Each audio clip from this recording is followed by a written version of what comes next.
Hey everyone, long time no see.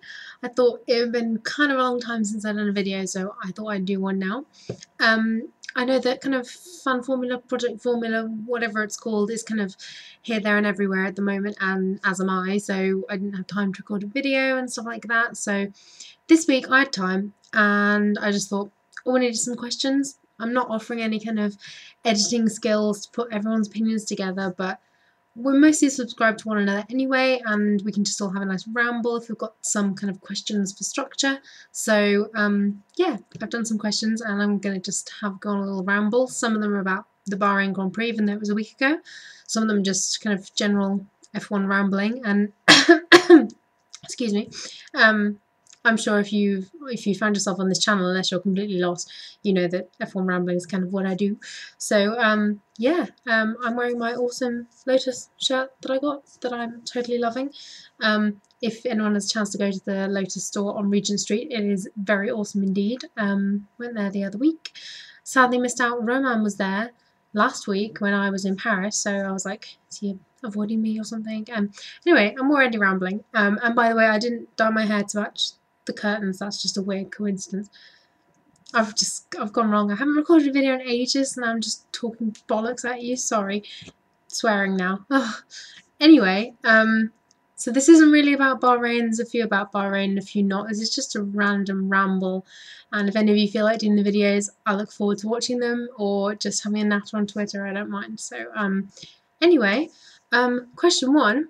The Bahrain Grand Prix saw some fierce racing between Jenson Button and Sergio Perez. What's your take on the lack of McLaren team orders? Yeah, I think this is kind of a debate for hindsight, because all the people that are like, hashtag believe in McLaren are going to be like, yes, it's awesome. They're not doing any team orders rubbish. They're not Red Bull. They're not Ferrari. They're letting their drivers race, and they'll all be supportive of that until at some point they crash into each other, and then they're all just like, oh, why wasn't Whitmarsh controlling his drivers and all this? So it's kind of difficult to know what to do. I mean, I'm not a team principal. I don't envy Martin Whitmarsh's job at all, to be honest. It's nice to see them racing, especially early on in the season, where I don't think team orders are essential, because it's not like there's one driver who needs to be out in front. So it's kind of nice to see them racing, but yeah, it was it was a little bit nerve-wracking, to be honest, because if they'd have crashed into each other, let's be honest, that would have just been a right shitstorm for McLaren and fans of Button or Perez or McLaren in general, whatever. So yes, it's nice in principle, and for now, when they're not actually causing each other damage, it's all fun and games.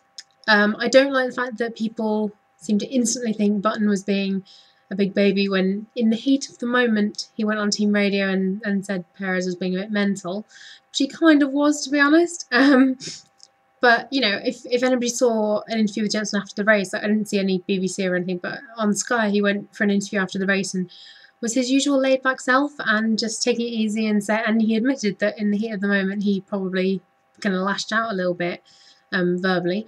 So I don't think there's any reason to kick off and say he needs to get over it or whatever.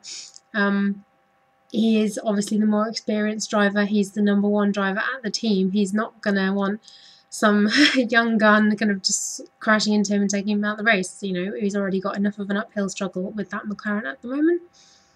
So yeah, I like that there's no team orders at this stage in the season. I think it's only right. There's not one clear contender ahead of another, but it's only a matter of time before this much wheel to wheel kind of just bashing into each other basically, before that gets a bit silly. So hopefully they can both dial it back a little bit, maybe Perez in particular, just kind of tone it down, take it easy when it's your teammate, because it's obviously in your interest as well as theirs to keep out of each other's way a little bit. So there you go. Question 2. Sebastian Vettel became the first double winner of the season in Bahrain. Will anyone take their first ever F1 win in 2013? If so, who? I was kind of disappointed, really. I mean, I don't have a huge problem with Vettel. I don't really like the whole, dominate and win every race thing. And I really liked the 7 different winners last year, even though I'm not bothered about Hamilton or Rosberg or whatever. But, seeing Pastor Maldonado win, that was awesome. Kind of disappointed that there's not been that kind of crazy, just kind of random victories, But we'll see for the rest of the season. You never know. I'm sure teams trying to race each other with updates and stuff might throw up a few curveballs. As for the first, well, anyone getting their debut win, it's got to be Romain. It's got to be, he's the main contender. I think mainly because he's in a car that's already been proved as being able to win races in 2013 with tyres and with everything. Kimi can win in the Lotus. I think Romain can as well. It was awesome to see him on the podium last race. I do think he's lost some of his spark, unfortunately, since the whole race ban situation. I think he just got given an appallingly hard time over what was essentially some bad luck and an occasional dodgy decision. And he just hasn't had that spark. He hasn't been as close to a win or a podium as often, and it's a shame because I don't think he is an average driver. I think he's got potential to win races, and he's got the car to do so. So I just think he needs a bit more of that spark back, and it seems to be going in the right direction. If he's been back on the podium, seeing his big smiley face again. So I think it's got to be Romain. I think he's the likely choice. I mean, yeah, you've got your kind of Sutil and Hulkenberg there and thereabouts, but I think Romain for me. I mean, obviously I'm wearing the shirt to prove it. I do think he'd be my favourite to go for anyway, as well as I think actually the logical decision. So yes, hopefully we will see Romain's first win this year. But yeah, he needs to get some of that spark back, some of that feisty driving, but not the crazy driving. You know, none of this first lap nutcase stuff to resurface. Not that I would ever agree with that sentiment. Anyway, question 3. There's been much debate about whether Pirelli have taken tyre degradation too far. What are your thoughts on the matter? Yeah, so the tyres thing. I don't like the fact that everyone just... well, particularly, I mean, people like Hamilton have been very outspoken about it. And if you know me, I'm sure you'll know I never want to agree with Hamilton anyway. But yeah, I don't think... The thing is, what I like about Formula 1, I think makes it different from other sports, is that there's so many different elements to it, such as strategy. And I think that makes it more interesting. It's not just who can drive the fastest or who can bash into the other one, you know. There's actually loads of stuff going on behind the scenes, like all the aerodynamics and the pit stops and the strategies and development races and just all this stuff going on. I think makes it a really complete and interesting sport. So I think, I don't know, basically my thing with the tyres is I love the fact that it throws in an extra element, gives the drivers extra things to think about, or the teams if nothing else, because the driver just wants to switch off and just get on with it.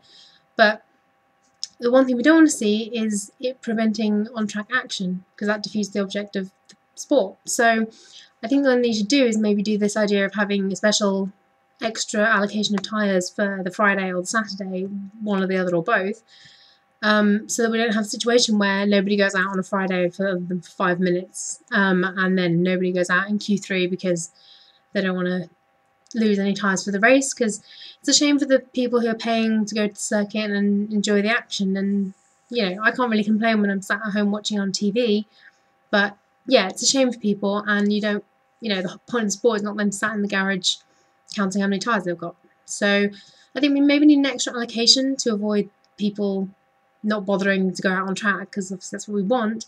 But I like the fact that they degrade quickly and they're unpredictable, and it just adds an extra element to the race every time. You know, in 2012, or I can't remember, it's so long ago, I think it was 2012, you know, when Kimi's, you know, on to be, I think, in second place or something, and then in the space of 2 laps it just plummets down the field. I mean, it was heartbreaking because I love Kimi, but it adds a bit of extra spice. It doesn't just leave everything with a procession, you know, this is driver in P1, P2, P3, that's how it's going to be.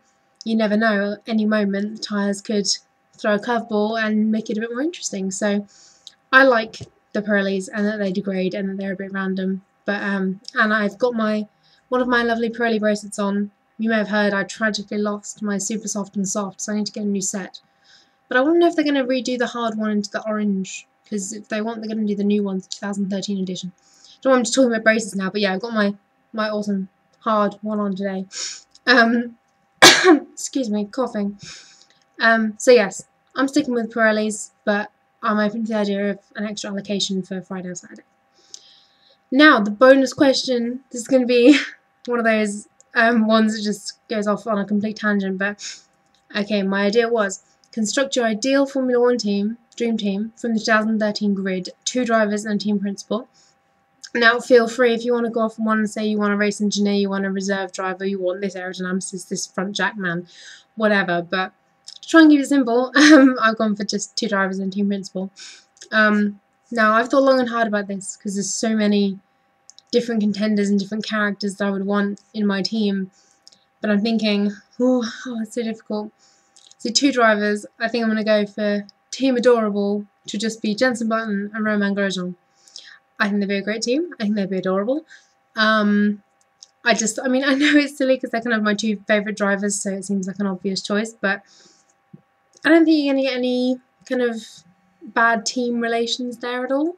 This is the trouble, is if you might try and pick the 2 fastest drivers on the grid. Maybe you'd pick Vettel and Alonso, or Hamilton and, well, I don't know about whether, but Hamilton and Vettel maybe, but I've no idea how they'd work as a team, and then, you know, that could just ruin the potential you'd have for winning, whether it's the constructors or the drivers.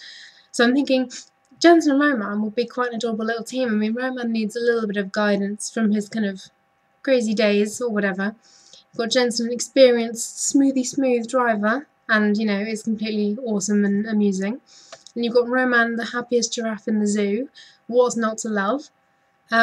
So I think they'd be a great little team. There's plenty of other contenders on the grid that I would happily have in my fake dream team that's going on in my head, but I think I'm going to go Button and Grosjean. And then team principal, I don't know, it's a bit of a toss-up for me. I was kind of thinking Manisha would be pretty cool. She's quite a cool lady. She seems to keep her drivers in check pretty well, but I don't know how she'd be, because she's kind of, I'd be interested to see how she'd be if she was like team principal of Ferrari or McLaren or something quite high up. Just interested to see how she'd be, whether she's good with Sauber or whether she's good in general. I'm curious. So Manisha was the contender. Also Ross Brawn is the contender because he's just lovely, the big bear, Ross Brawn. But I don't know, I'm quite tempted by Stefano Domenicali. And not just because of the way he says Ferrari with like 1,000 R's and his glasses that are like the same as mine and his little silly chin dimple. I don't know, I just think he does quite well because, you know, with Ferrari it's such a passionate team. You've got a lot of emotions to kind of contain, and especially with all like controversy and stuff with, you know, Fernando's faster than you and like team orders and stuff like that. But he seems to kind of handle it quite well. I think he doesn't get a lot of stick compared to like Christian Horner, who doesn't seem to be particularly in control of the drivers. They don't seem to listen to his team orders. I don't think there's much kind of leadership going on there. And I think obviously a team principal, that's part of their job. So I'm leaning towards Stefano Domenicali. That'd be quite good. So yeah, there's my fake imaginary dream team. I have Jenson Button be the #1 driver because he's the most experienced and the most awesome. Romain Grosjean as my other driver. And then Stefano Domenicali as team principal. So there you go. That concludes my kind of post-Bahrain random short F1 break ramble thing. I apologise for this video being full of like coughing and random gesticulations and being slightly out of breath and talking so much. But yeah, I just thought I hadn't recorded a video in ages and I really missed it.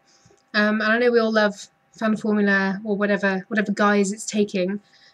We all like to just have a little ramble and talk about Formula 1. It's our favourite thing. So I thought I'd go on for, good grief, 14 minutes, or well, nearly, rather than 140 characters. So yeah, if you guys want to do a video, I've already chatted to a few of you on Twitter, just answering the questions. Been a bit of fun. If anyone wants to record a video, I mean, put the link out there. I mean, I've subscribed to most of you, I think. I mean, feel free to send me your YouTube channel if you've got one and you want to do a vlog. Yeah, I'm going to stop talking now, but I'm back, sort of. I'll hopefully have a bit of time to do videos slightly more often, or whether there's questions or not, I'm not sure. But yeah, I hope you're all having a good, whatever amount of time it's been. I'm not sure. This is weird now, sorry. I'm no good at ending videos or starting them or the middle of them. Anyway, so yeah, I'll see you guys again soon, and we'll be back talking rubbish at you from your computer screen.